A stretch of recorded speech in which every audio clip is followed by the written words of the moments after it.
for the years of time alone, but for eternity. How long's eternity? Is that a theological question, Paul? Yeah.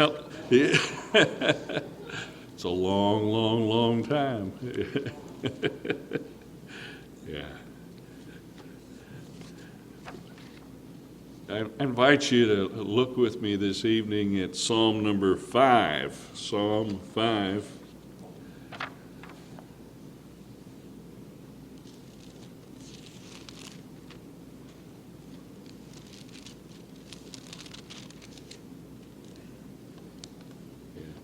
The psalmist is offering a prayer as we enter into this psalm.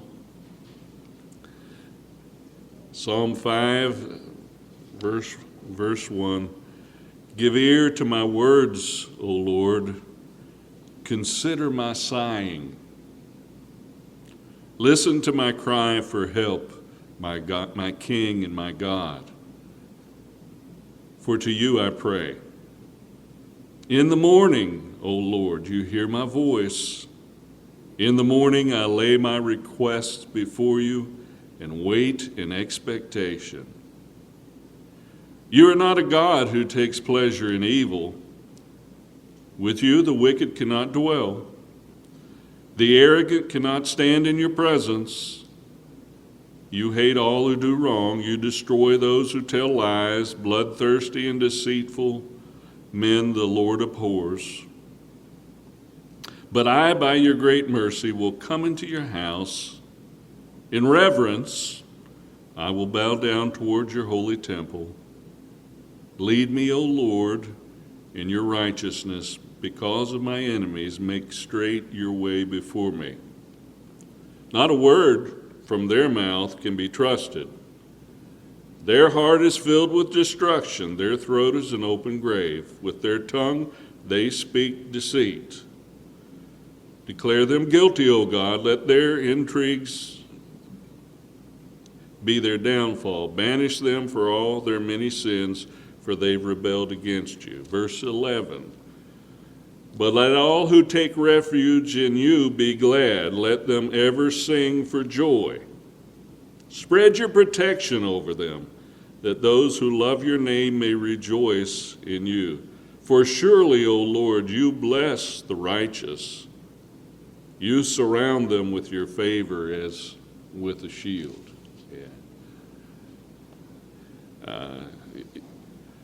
I'm guessing it's probably been a couple of decades since the commercial was popular on TV that began with words something like that. The best part of waking up is Folgers in your cup. Yeah. Again, it's a guess about the time frame. I could have researched it, but I didn't think it important enough to. It's still on? Okay. All right. And for some people, when they wake up in the morning, I suppose coffee is just about as precious as oxygen is for their life existence. But here in this particular psalm, the writer has a different priority to begin his day. As he says, give ear to my words, O Lord, consider my sighing. Listen to my cry for help. Verse 3, in the morning, O Lord, you hear my voice. In the morning, I lay my requests before you and wait in expectation. The psalmist, again, begins his day by seeking the face of the Lord, seeking the audience of the Lord. He awakens with a desire to connect with the God who is so precious to him and upon whom he is so dependent. He makes a choice, as any of us do, that he's going to prioritize spending time with God in prayer. and he begins his day. You know, I hear about morning people, and what's the opposite of a morning person? Is that an evening? Pardon? A night owl, yeah. Well, in my household, I would be the morning person, and my wife would be glad if all things were equal, if morning began about noon. You know, but that doesn't happen. But each of us makes a decision as we enter into a day, as we lead our lives in the course of a day, to make a priority of coming into the Lord's presence and seeking Him out and enjoying Him. David here is calling on the Lord to give his attention to Him, and aren't you glad that we are always blessed to have the attention of the Lord, whether we're aware of it or not? His eye is always upon us. His heart is always attentive to us. So David here is evidencing the fact that prayer's an important part in his life. As we read through the psalm, we find that he's facing challenges, he's facing enemies, he's facing conflicts in his life. That'll remind you of how dependent you are upon God. Sometimes we're fooled into thinking that we only need God when we find ourselves in a mess. And there have been times in my life when I guess I fit the description of a practical atheist. I was so wrapped up in what I was doing that I didn't give God the attention that He deserved, or didn't make Him a focus of my life. Again, David, however, bears testimony to the commitment that any of us have to make to prayer if we're going to enjoy a close relationship with the Lord, if we're going to enjoy His presence and enjoy the blessing of His day. I suspect if David were here, he'd tell us the best part of his day was that part where he was enjoying the company of the Lord, bringing his heart's desire before the Lord. So he begins this psalm with a petition as he asks the Lord to listen to him. He continues it with praise as he speaks about God. If you look, I guess beginning around verse 4, he says, "You're not a God who takes pleasure in evil." And aren't you glad that's the case? Ours is a righteous God. "With you, the wicked can't dwell." And he goes on to contrast the Lord's righteousness with the wickedness of so many men, wickedness of us all, really. He says, "But I, by your great mercy," in verse 7, "will come into your house in reverence." Yeah. You know, reverence is still an important part of life for us as believers. We enjoy the fellowship of the Lord. We enjoy His grace. We enjoy His mercy. And it's an important thing for us also to not become so casual about our faith, so familiar with our faith, that we forget to reverence God and to honor Him for who He is. "I bow down toward your holy temple. Lead me, O Lord, in your righteousness." You ever heard that anywhere else in the Bible? "Lord, lead me in your righteousness." Psalm 23 alludes to that, doesn't it? Yes. Praying that God will lead us in the paths of righteousness for His name's sake. That should always be part of our praying, and our heart's desire in the course of the day is that God would lead us in righteous paths, that we would walk in a way that would reflect Him and honor Him, please Him, reflect well on Him.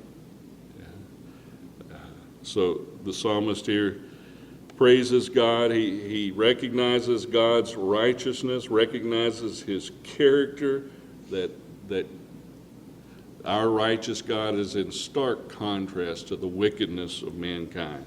You're not a God who takes pleasure in evil. With you, the wicked cannot dwell, the arrogant cannot stand in your presence. Verse 8, lead me, O Lord, in your righteousness. And he does just that. God honors the prayers of his people, and he is faithful as we humbly submit ourselves to him to do just that, to lead us in a way of righteousness. Verse 7, but I, by your great mercy, will come into your house in reverence. I'll bow down toward you in your holy temple.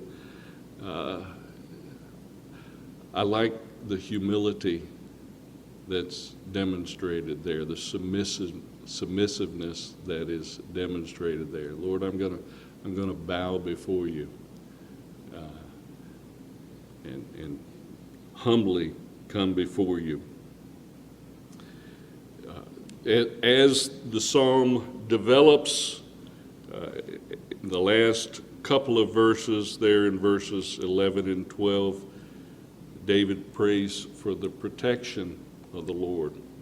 And if you were here Sunday night, Bob Story told a story at the end of his message, and I certainly can't quote it, but I thought of this, and I thought of Bob Story's story. Say that several times quickly. As I read these last two verses of the psalm, see if it rings a bell for you if you were here Sunday night. But let all who take refuge in you be glad. Let them ever sing for joy. Here's the part that rang a bell with me. Spread your protection over them, that those who love your name may rejoice in you.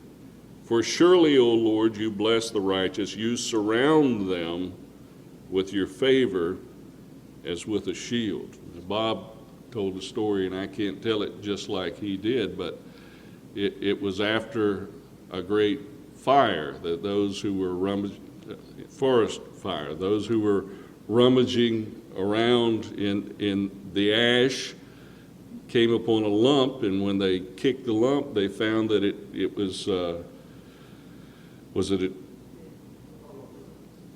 bird. I was trying to remember what it was, but I could perhaps we can go with that. But it was a bird, and it was completely charred over. But when they kicked it over, out ran the little chicks from underneath it, where the mother bird had covered them with her wings to protect them. She gave her life for them, but hers was that protection that surrounded them and covered them and was for them a life-saving refuge. And that's the picture we get from David's words here. Yeah, spread your protection over them in verse 11. Let all who take refuge in you be glad. Let all who love your name rejoice in you. For surely, O Lord, you bless the righteous. You surround them with your favor as with a shield. I like the concept of being surrounded with the favor of God, being shielded by him because of his compassion towards us, his mercy towards us. We get a picture of the heart of David here, and a picture of his praying relationship with the Lord as he turns to God faithfully, and God in turn takes care of David. That's not the deepest devotional you have ever heard, but I hope it reminds us each this evening of the precious nature of our relationship with God and how much God values our prayers to him. We don't live independently of him. We can't do that. We can't do that well. We can't live lives well independent of God, and we shouldn't. And when we turn to Him and depend on Him, we find in Him a refuge and one who shields us in life.